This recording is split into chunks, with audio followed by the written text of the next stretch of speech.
Hello. I'm going to do the second part of the food video, okay? I didn't want the first one to be so long. So my name is Chineye Chuka Ipere. I am an immigrant to the United States, originally from Nigeria. And the essence of this channel is actually to share my experiences, cultural biases, cultural differences, and one of them is food, okay?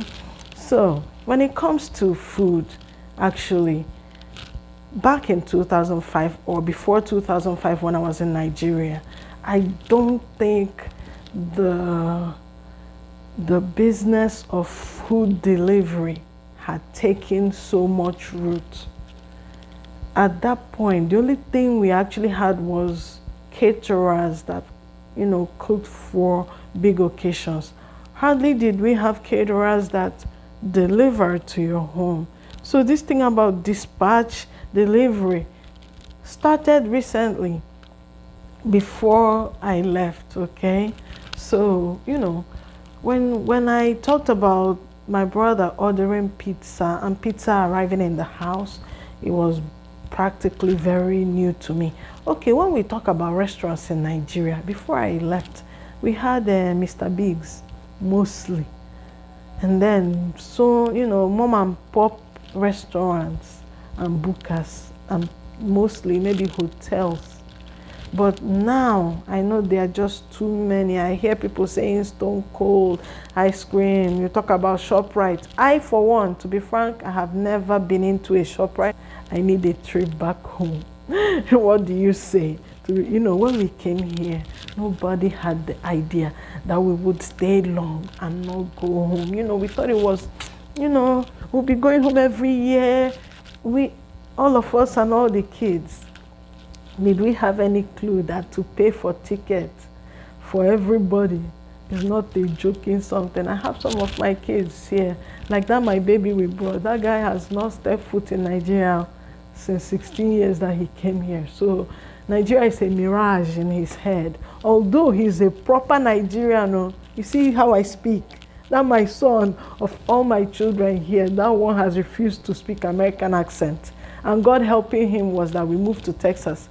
That was, in Texas, people don't really care because this is a melting point of immigrants. We have Asian people living their correct Asian lives. We have Spanish people living their correct Spanish life. We have us Nigerians feeling very Nigerian. So that's why sometimes I say to myself, if you come into the United States and land straight from Niger to Houston, you have not come to the United States. I'm serious. Why? Because you can comfortably live, act. You don't owe nobody to learn no accent, nothing. And you can even stay here. I, for one, I can stay here without seeing a white person, to be frank, depending on the community or where you find yourself in. So when you go more outskirts of Houston, then you meet white people. But when you stay in the, in the town itself, it's filled with immigrants, Asians, Indians, Mexicans, Africans, mostly Nigerians. We have the numbers. Okay, yeah, so the food part. I was also trying to remember some foods that, we had experiences with ordering food. First of all, okay, when we came, my brother took us out. We ate out one time. And there was a certain time, because when people heard that his family came, some of his friends will come from far and near just to visit us. Sometimes when they came, we went out, okay? So we went to this Chinese restaurant. I don't remember the name. We had a really, really good time at the restaurant, because of all you can eat. Well, my brother did the ordering, so I don't even remember if, we had to be the ones ordering. Then one glorious day, my husband came back and said, okay, I want to take you out today. And we said, okay, we're so happy. We got dressed, we went into a Chinese restaurant. There are different types of Chinese restaurants. There are those that offer all you can eat, and then there are those that you have to kind of use the menu and order your food. Hey, to be frank, culture and food go pare passu. Listen to me, what did I say? Pare passu. This pare passu, we don't speak it in America, it's Nigeria that I remember it from. Okay, so food, to be frank, exposes who you are culturally. So we went to this restaurant. Hey, they gave us menu. Nothing on that menu was familiar except for rice. And then, okay, you know how you see General Tso's, you see lo mein, you see like just, you know, those kind of foods. We had zero clue what they were. They left the menu with us and stepped out. You know how the servers or the, what do you call them again? This is my head. So you know the waiters, yes, when they serve you food. So I told my husband, is there anything you know there? Did you recognize anything there? The guy was just there moping. I said to him, I beg you, let us not waste our money. I think actually what happened on that day was that we pointed. You know how you point? Okay, want this. They bought the food. Oh Lord God. We were not able to eat the food that they brought there, but we were happy. We were happy at least. My husband had gathered the courage to take us out without anybody's help. You get what I mean? It wasn't like we had to wait for somebody to take us out, because, you know, there's that tenacity you come with. You want to become independent right away.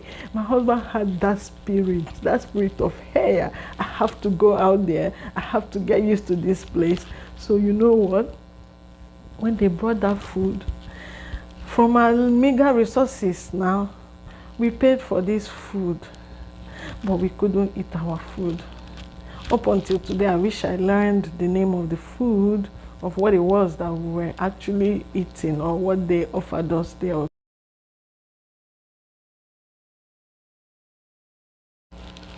Oh. Okay, so some of the greens, you know, when I was substituting or looking for green vegetables that I could start to cook soup with, so I just had to go remember some of them that I attempted. Some of them are like kale, mustard green, turnip green, collard green. So to be frank, either I don't know how to cook them, or, you know, I heard some of them you don't just chop and pour, because I was chopping and pouring into food, and when I put them in the food, they came back, you know, tasting one kind. But I could manage the spinach, because spinach is a very delicious vegetable. Eventually, I started managing kale, but one that I had to give up on, I think it's mustard green. So some of these things, you put them in the food, it will just collect the taste of the food, and you'll be looking for your vegetable soup that you are planning to cook. And then probably when you put them in egusi, you know, it will just, or okra, it will just spoil your soup immediately. No amount of maggi, no amount of crayfish you put. Another thing I struggled with, that ede, that cocoyam powder we brought, was not thickening my food. I don't know if it was the brand of cocoyam I dried, or that I didn't dry it well, I don't know. But when I put it, the food will still be watery. It will not hold. Then one thing that I used to kind of help a little bit was achi. But then I don't like egusi with achi. So even if I have to put it, I want to put a little. And then there's another ofo. Ofo was way better. But still, it's still not the same, because even in Nigeria, I didn't like to use ofo. I like that cocoyam, okay? So what actually I started doing was to use oatmeal. I just, you know, it came to my mind. I said, hey, you know, at that point now, oatmeal could still be regarded as nutritious. But if you're gluten intolerant, you don't want it. So that time I'll blend oatmeal, you know, taking it, pour water in it, put it in the blender, and it to just turn into a little pasty thing. I'll use it and thicken my soup, and it was working. It didn't give the soup like a nasty taste. So I used that and started, adapting to cooking my what do you call it, my onugbu. Yeah, that's how we started to manage to cook onugbu soup that we could enjoy. But when you keep cooking and you meet somebody who knows better than you when it comes to food, you will bow and learn. So I had a friend that actually told me, hey, they sell things that look like ede in the stores. They call them taro roots. So, back home, ede is cocoyam. So if you're there looking for cocoyam, you will never find. So when I now went there and started asking for taro roots, I now found them, but they are seasonal. They don't come all the time. They came in stores that got supplies from Mexicans, okay? And then, or if you want to go to Mexican stores, that's where you actually see yam, our kind of African yam, our local yam. Because here, what they call yam is potatoes. So if you're there, if you go to the store and ask somebody, maybe the cashier, oh, where do I get yams? They're going to direct you to where you will get potatoes. But that our local Nigerian yam as it is, if you wanted it at those times, you have to go to maybe Asian stores or Mexican stores. And still their species, the species that they had then is different, okay? So if you notice again, when I speak the Nigerian version and the American version. So that, if I speak American, Nigerians will think I don't know what I'm saying. If I speak Nigerian version, American people will think I don't know what I'm saying. For instance, species, that's how we call it in Nigeria, right? But here is species. So, yeah, okay, let's leave that part. So, yeah, so trying, because I tried my very best. I wanted to actually not remain, but I discovered that if we chase American food with power, we're going to lose our health fast, because there are so many delicious sweet things that didn't help the body. They are called empty calories. So we now had to please stick with what we knew. So in my family, I really tried my best. Once in a while we go out, we have burger soup, but we didn't want to make it like a norm. Like I didn't like, sometimes when you talk to our Nigerians, fellow immigrants here, they say, oh, we don't eat gari anymore. And the children don't eat gari. Well, it's common with people that had their children here. My children came to give me that hand. Luckily for me, that my auntie that we went to see in South Carolina, that was one tip she gave me. She said, Chinenye, no matter what, don't stop giving your children Nigerian food. She says they came some years before. She said, because no matter what, these children will go to school, come back, they will still eat our local food. They hardly fall sick. So I took that one from her.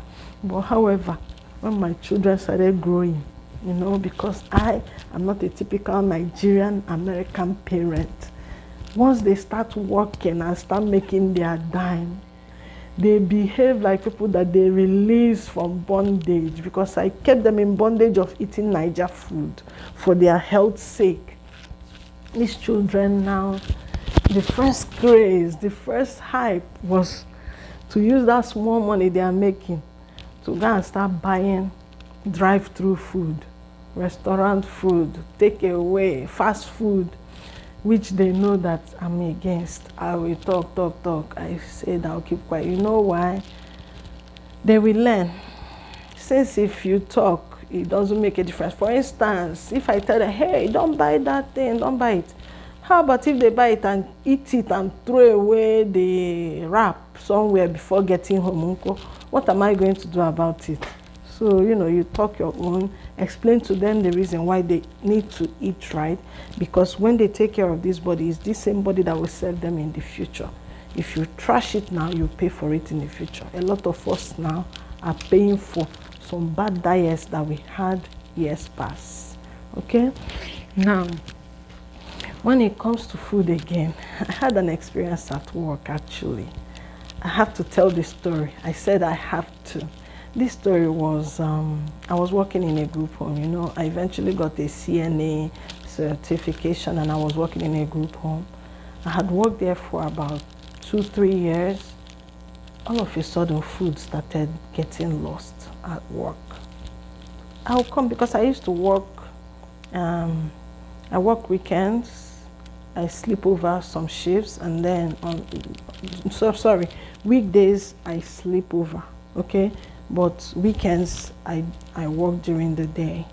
So normally if I sleep over, they don't see me. I don't really do much because sleepover is more about helping the clients at night. If they need to use the restroom, if they need the dress change, let's say they mess themselves up, you clean them up. You don't do housework, you don't cook, you don't do any activities. So I noticed that every time I came in every weekend, I had a colleague that would keep telling me, hey, we're looking for ham. We're looking for pizza. I'll be smiling in my heart. Why is she telling me? You're looking for ham, we're looking for pizza. Do I eat ham? Do I even know what ham is or how, you know? I'll just say, okay, now keep looking. I don't know. She'll be like, hey, do you know where our ham is? I said, no. Do you know where pizza is? I said, no. So the questions were becoming too much. I went to her and said, hey, is there a problem? You've been asking me about food lately. What's happening? She said, they discovered that when they purchase food, because they buy food in bulk, when they purchase food, they will come back, the food will disappear. So the ham she was actually asking me about was the ham they bought for probably Easter or something, and it got lost. I was like, when my job does not entail actually going to the deep freezer that is in the garage, I hardly go there. I hardly even cook. Even if I have to cook, the foods are already brought in. I don't go to the garage. I don't have anything to do there. It's somebody that may be ransacking the whole house that will know that there is even food in the garage. Fear doesn't allow me to open the garage because I don't want to open somewhere that, let's say you try to open the door and you can't lock it back. It will be obvious you went there and they'll be wondering, you that is working night shift, what is your business with garage? So at the time I called the lady and she now expressed to me that somebody was stealing their food. And I called her and said, you know, I may be African, but food is not my problem yet. I'm a student. I get enough money from students' loan. So if after paying my fees, I still have some money that I can use to buy food. And food is cheap here. So why will I want to steal food from here? And then I said to her, did you guys hire any new people?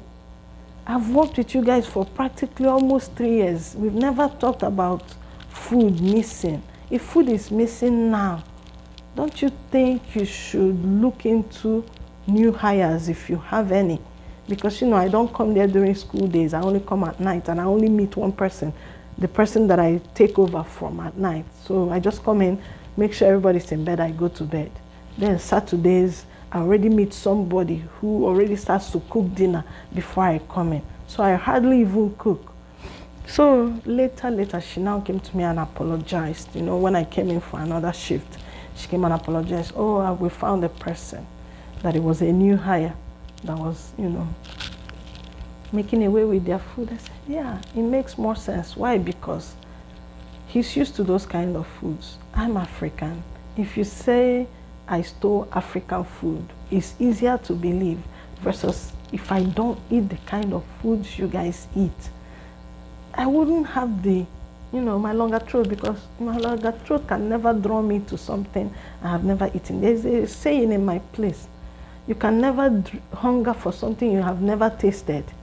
If I have never tasted, let's say, tuwo, shinkafa, I will never one day sit down and start saying, hey, I feel like eating tuwo. No, you only hunger for things you've tasted. And some of those foods, my body did not just agree. You know, I was a picky eater coming, okay? So it made me not want to expand my idea about food. But eventually we did, okay? It's been 16 years, right? So just know that eventually those foods that I was very cautious about, I've eventually eaten them and picked out healthy foods that I want to stick with them. Now I'm very free with trying out foods, tasting foods. Thank you to late Anthony Bourdain. When I watched Anthony Bourdain travel all over the world and eat their foods, I was like, hey, This is a Caucasian going all over the world and eating things that he will never dream of seeing or even eating.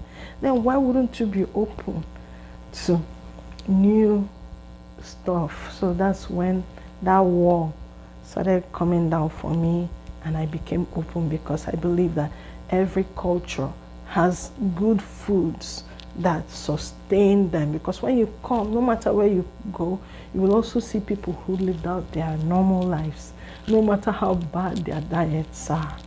Yeah. Do you have any food stories? Any IBC food stories?